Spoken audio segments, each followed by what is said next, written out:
आता पाहूया राजकीय विश्वातल्या टॉप 9 बातम्या। जुलैमध्ये राज ठाकरेंचा महाराष्ट्र दौरा, विधानसभेसाठी मनसेची तयारी। जुलैच्या पहिल्या आठवड्यापर्यंत प्रत्येक विधानसभेचा अहवाल द्या, राज ठाकरेंचे मनसैनिकांना आदेश।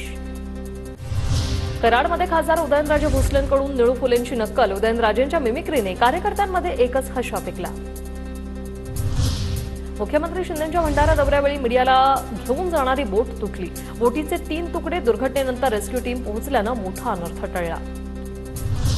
भंडाऱ्यात मुख्यमंत्री शिंदेंकडून जलपर्यटन प्रकल्पाच्या पहिल्या टप्प्याचं भूमिपूजन, पूर्व विदर्भातील पदाधिकाऱ्यांसोबत बैठकीचंही आयोजन। विधानसभेला 8 ते 10 जागा मिळाव्या, रामदास आठवलेंची महायुतीकडे मागणी। काँग्रेससोबत असताना आम्हाला विधान परिषदेच्या 7 ते 8 जागा मिळायच्या, आठवलेंचं वक्तव्य। तर 15-20 जागांची यादी काढतोय आम्ही आणि त्याच्यातल्या जागा चर्चेसाठी आम्ही ठेवू।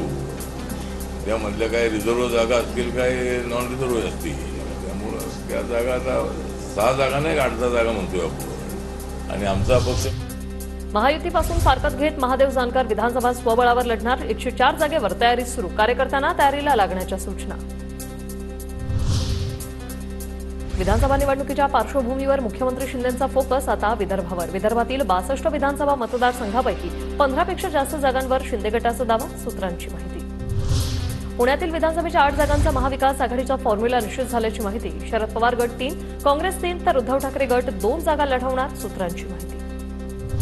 पुण्यातील पर्वती, हडपसर आणि खडकवासल्याची जागा शरद पवार गटाकडे। पुणे कंटोन्मेंट, शिवाजीनगर आणि कसबा पेठेची जागा काँग्रेस तर कोथरूड आणि वडगाव शेरीची जागा ठाकरे गट लढणार, सूत्रांची माहिती।